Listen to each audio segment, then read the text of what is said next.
As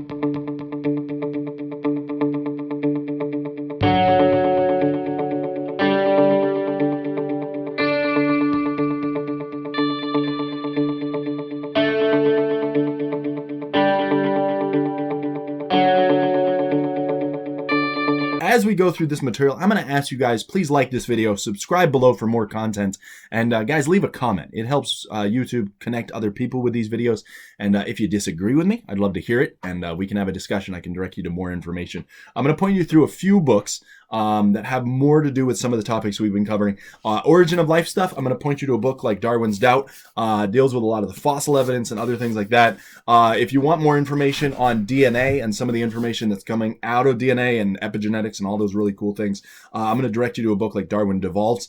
And again, those are written by guys who aren't even young Earth creationists. They're old Earth. To call them creationists is maybe, but they're more intelligent design guys. Today's chapter, he calls it a deep dive into deep time. Now, if you don't know what deep time is, I will actually recommend Bill Nye's book for this reason. It is actually really useful if you want to learn what evolution's all about. Do not read it to get an understanding of creation. He does not understand creation at all. He doesn't understand what we believe. He doesn't understand how we think. Okay? He will throw out arguments, and sometimes he gets creationists right, but he still doesn't quite get our logic, which I can't blame him. All right. Most creationists have not studied evolution in detail, and they parody it. And so it's only fair that these guys who argue against creation would argue against a parody, a straw man of it. Today, we're talking about deep time. Now, deep time is this idea of the billions and billions of years. That is the basics of what deep time is. And so as he talks about deep time, he is extremely bothered by the idea that creation could have happened 6,000 years ago. Like I said, I don't make a big deal about it. I believe creation happened between 6 and 10,000 years ago. Call me ignorant and stupid if you want. I have my reasons. But what he does is he gets into all sorts of reasons for why deep time is a thing. Okay, he gets into this idea. There's such a thing as carbon dating. Carbon dating is to put it briefly, carbon dating is the process whereby carbon-14 is breaking down. Carbon-14 is something that is taken into you while you're alive, but after you die, it only decays. And so what happens is they can detect how many half-lives have passed if they know how much carbon-14 was in you. Today's average is 1 trillion carbon-12 to 1 carbon-14. So if they have 1 trillion carbon-12 atoms and 1 carbon-14 atom, it means you just died. Okay, so that's the basics of it.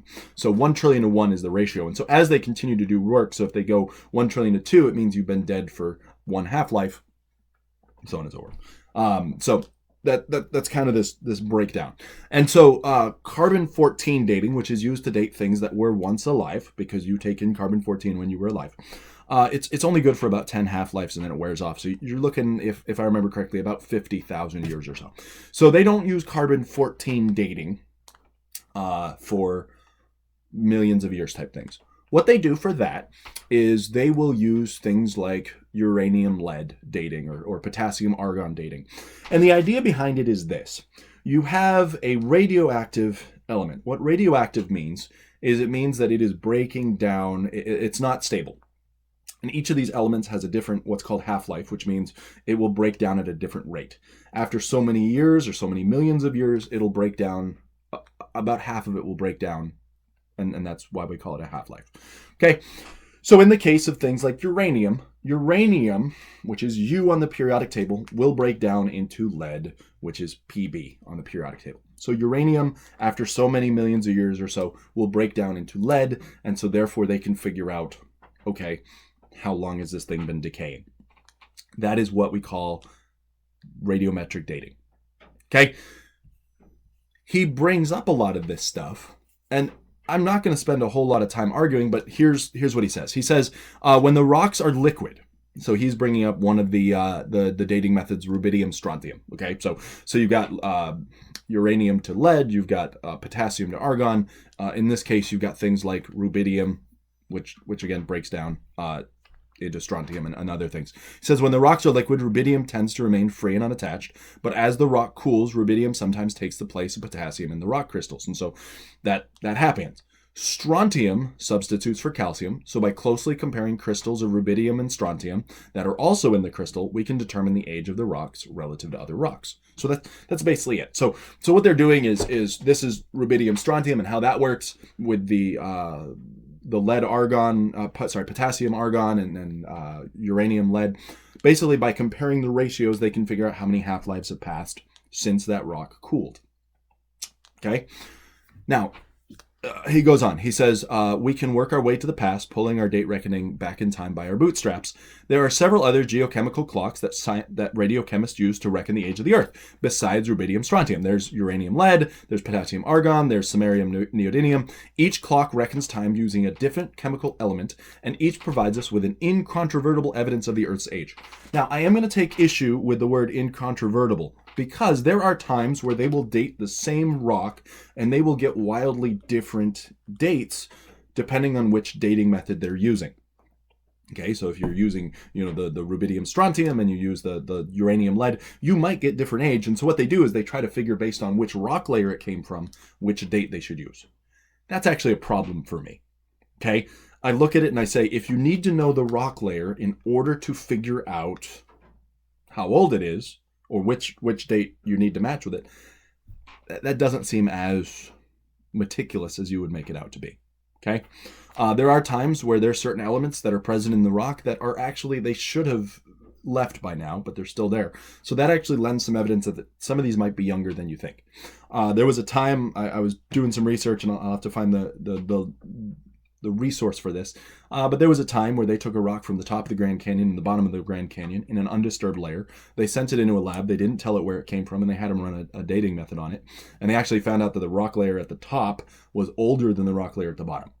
So there are times where you can fool this system. Now, I'm not saying the system is always wrong, but I'm just saying it is not always right. Okay?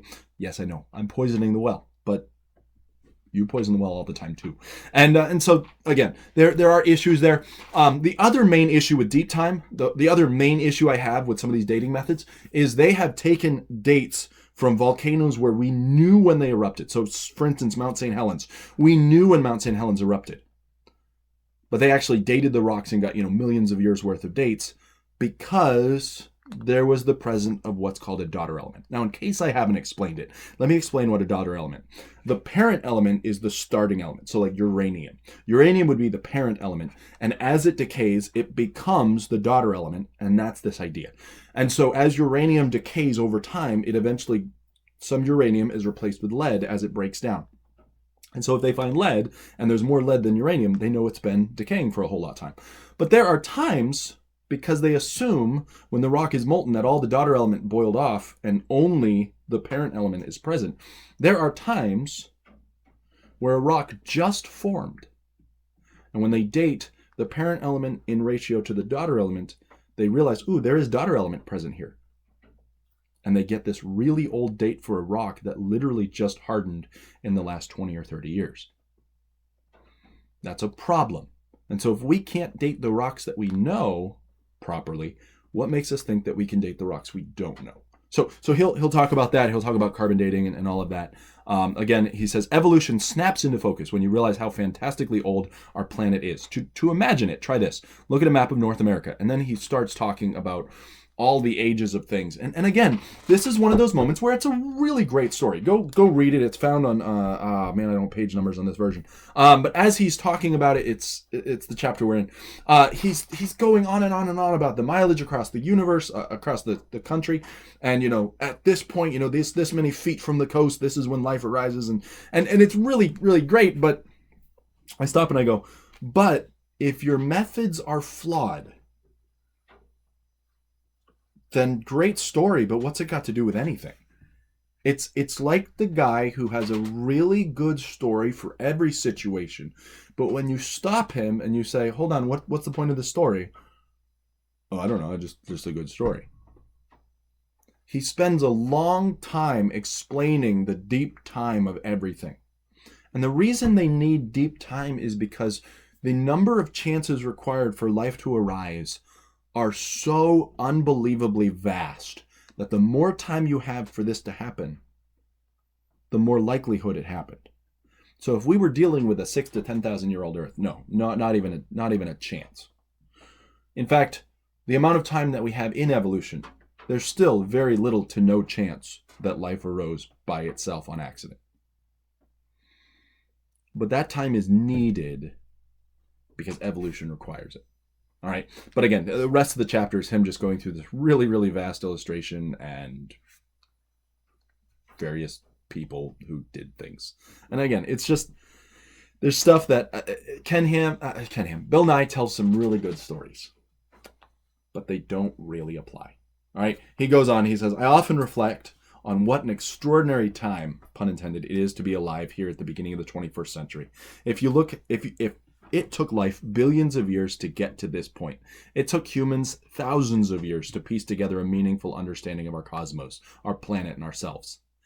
Think how fortunate we are to know this much, but think also of all that's yet to be discovered. Here's hoping the deep answers to deep questions from the nature of consciousness to the origin of life will be found in not too much more time. Again, he stops what he's saying a lot of times to make these little platitudes. They have nothing to do with anything. But it's his problem with creationists because he believes creationists are holding back the progress of science. They're not.